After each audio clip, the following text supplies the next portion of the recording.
is episode 37 of Spiritual Conversations with me, Carrie Palmer, and my dear friend, Candace Sanderson. Welcome back, everyone. We're glad to have you. Yes, we are. So today it's a topic that I didn't know I was going to have to talk about, but this is something really important. So recently, my 16-year-old sweet kitty that has been, oh my gosh, like Candace was so crazy about this is I did not realize how connected I was to this cat, but it's so funny. I would walk in the door after being gone for a minute or for 2 days, and I hear at the top of the stairs, meow, like, get up here and come say hi to me. I mean, she ran this house, and I didn't realize how much. I have a golden retriever who was scared to death of her. Just she would walk by, and two other cats. It's like she would walk in the room, the cats would part and make room for this cat to just walk through. I didn't realize how much power this cat was, but man, she owned me. I was her real estate at night. She would come in and I would feel her walking along, like touching my leg, making sure that like, okay, she had to touch me always. And she would curl up in a ball there and sleep all night long. She would come up, walk up to me, just like right in my face, like meow, meow, like pet me. So I'd like, okay. It's so funny. I was actually saying to somebody the other day that I've told people when I was pregnant with my child, once you have a child, first, when you're pregnant with a child, you'll never sleep through the night again. Because as you know, it's like you get up to pee all the time when you're pregnant, and then with the kid, you never do. So I've been telling people for years, when you have a child, you'll never sleep through the night for the rest of your life. I'm taking that back. When you have a cat, you will never sleep through your night for the rest of your life.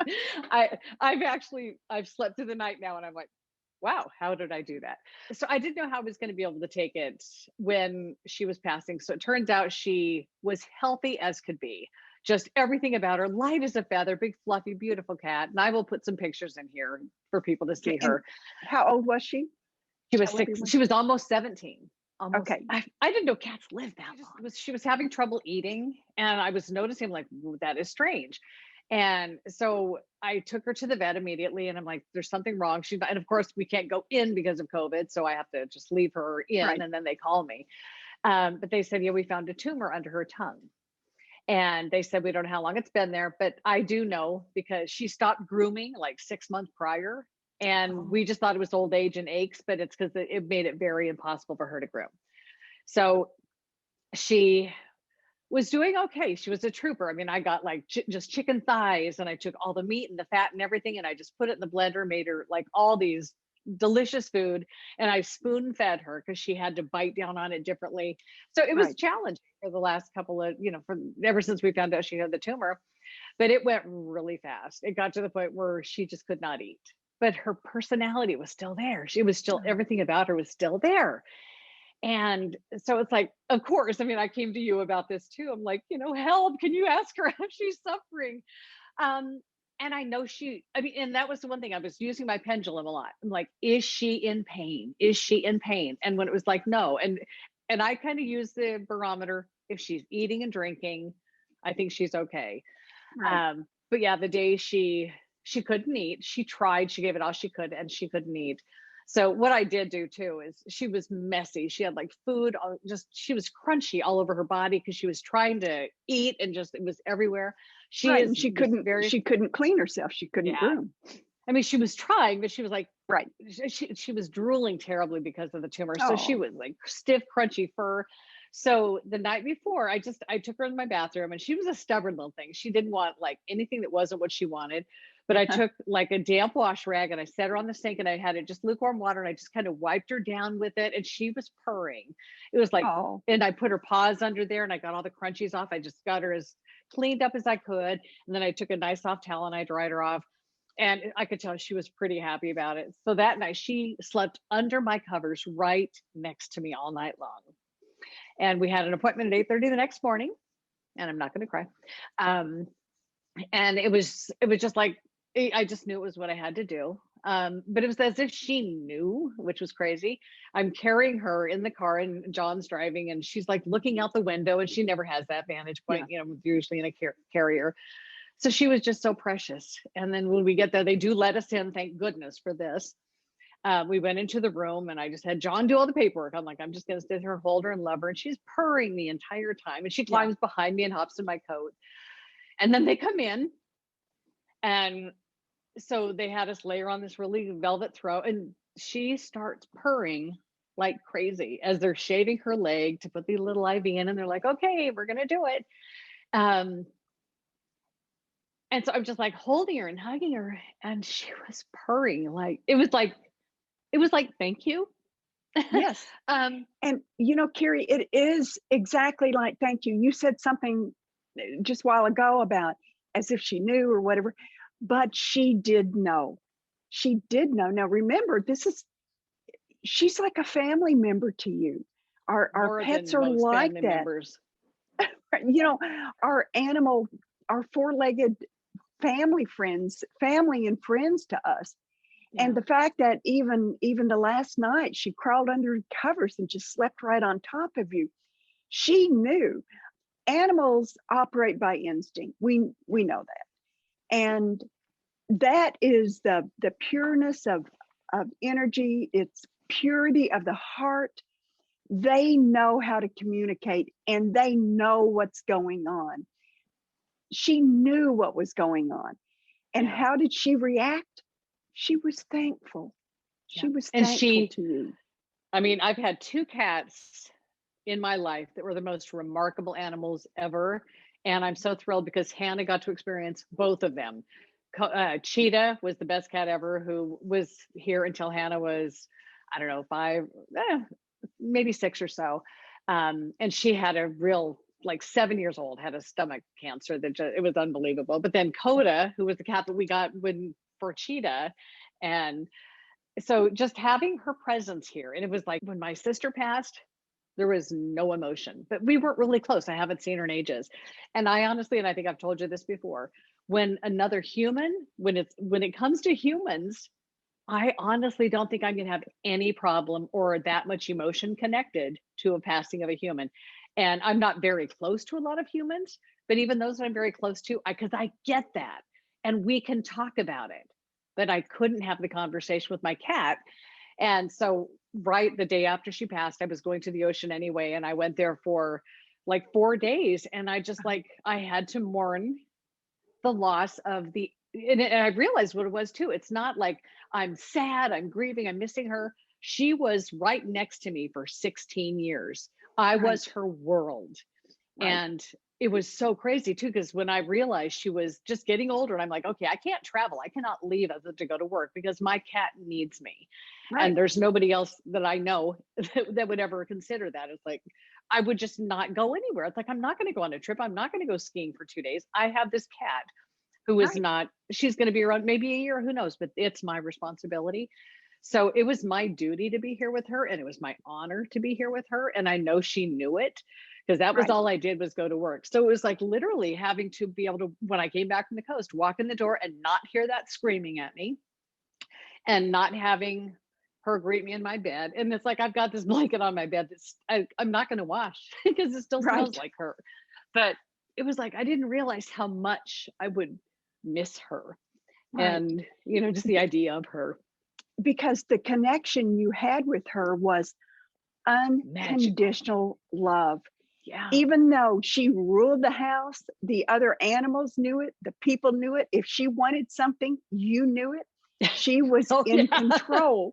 But it was absolute, pure, unadulterated, unconditional love. Yeah. And when that tie is broken or perceived to be broken, that is what's so painful. The truth of the matter is, she is still around. Her spirit is still around. And that love that you had for her and she for you never dies. But here we are stuck in our physical bodies, and we have this perception that what's real is only what we can see or hear or feel or taste. And so, although you don't see her now or you might feel her now, I hope to soon. That's what we miss so much, is her presence isn't there on one level, but it really is on the other level. And you will be in a position, Carrie, where you'll be able to open up and you will be able to sense her. Oh, I know. Well, Cheetah, it was interesting when Cheetah passed, because we've always had two cats. And so we only had Coda at that point. And I remember laying in bed, and this was after Cheetah was gone. And I remember feeling Coda jump up on the bed, come up next to me and snuggle up, and I would go to pet her, and there was no cat there. And Oh, Cheetah mhm. did this so often.